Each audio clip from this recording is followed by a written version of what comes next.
Bonjour à tous, aujourd'hui une nouvelle vidéo pour vous montrer Exa.ia qui est un outil qui va vous permettre de récupérer des datas de meilleure qualité qu'un chat GPT ou autre pour votre prospection. Alors dans des cas précis, je vais tout de suite vous montrer, on va faire 3 cas de figure. Premier, c'est des recherches sur des offres d'emploi. Le deuxième, c'est recherches sur des profils LinkedIn spécifiquement. Et le dernier, ça va être des recherches sur des entreprises avec des critères aussi bien spécifiques. Donc on va commencer tout de suite par aller faire une recherche website. Et donc ici, je vais dire looking for job offer in France for head of marketing or responsible.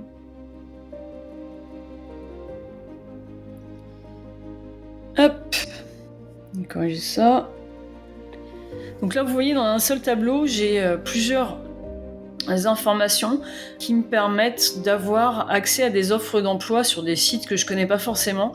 Est-ce qu'ils sont tous référencés sur LinkedIn derrière? Est-ce qu'ils sont sur Welcome to the Jungle, sur Indeed, etc. J'en sais rien. En tout cas, il y en a certains qui ne le font pas, puisque ça a un coût sur les autres.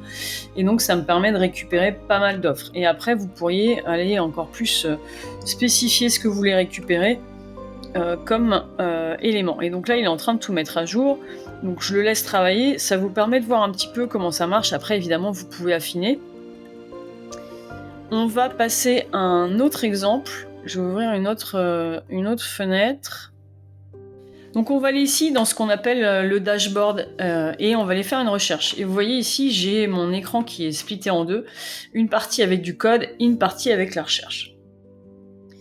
Et donc ce qu'on va faire dans cette recherche, on va aller rechercher des profils LinkedIn d'entreprises qui sont... pas d'entreprises, on va chercher des profils LinkedIn de fondateurs de SaaS qui sont en France et qui sont spécialisés sur l'acquisition de leads.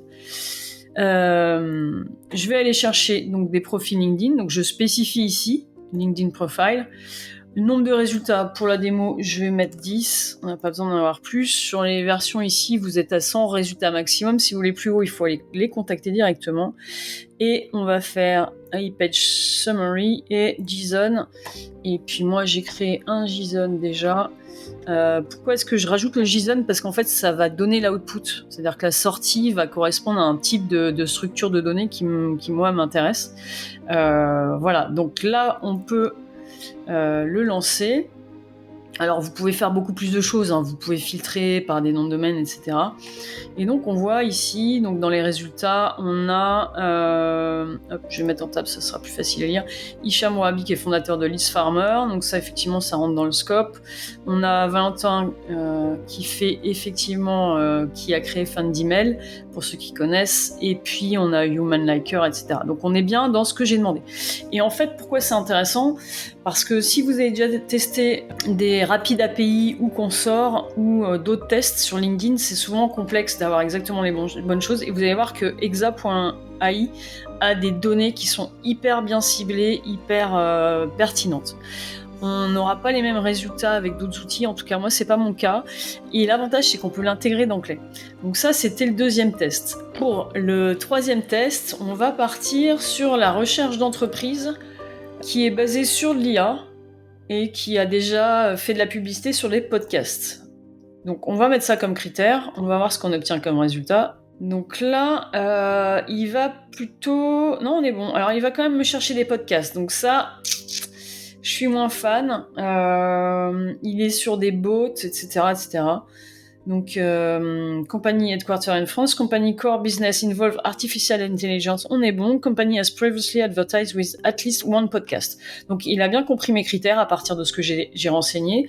Après, on peut aller spécifier les différents éléments. Bon, c'est un peu comme ChatGPT, il faut aller travailler un petit peu. Est-ce que si je mets French company in...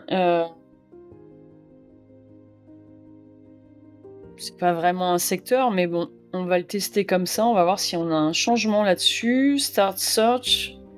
Alors vous voyez, hein, vous pouvez rajouter des enrichissements ici pour avoir des données encore plus pertinentes, pour affiner. Moi pour l'instant je le laisse comme ça. Donc là on voit, on a des résultats qui sont probablement plus pertinents que ce que j'avais avant. Donc bon, Julie Desk, etc., etc. Ok, ok. Donc là, il continue sa recherche, il va agrémenter ma liste, et après, je pourrais faire un export. On peut rajouter de l'enrichissement avec, par exemple, des choses qui sont custom, que vous créez vous-même, et on a les éléments par défaut. Donc voilà pour exa.ai. Si vous l'avez déjà testé, n'hésitez pas à me dire en commentaire ce que vous en avez pensé. Et puis, je suis preneuse de vos retours. Moi, ça fait une semaine que je le teste. Je suis assez surprise et contente des résultats qu'il donne.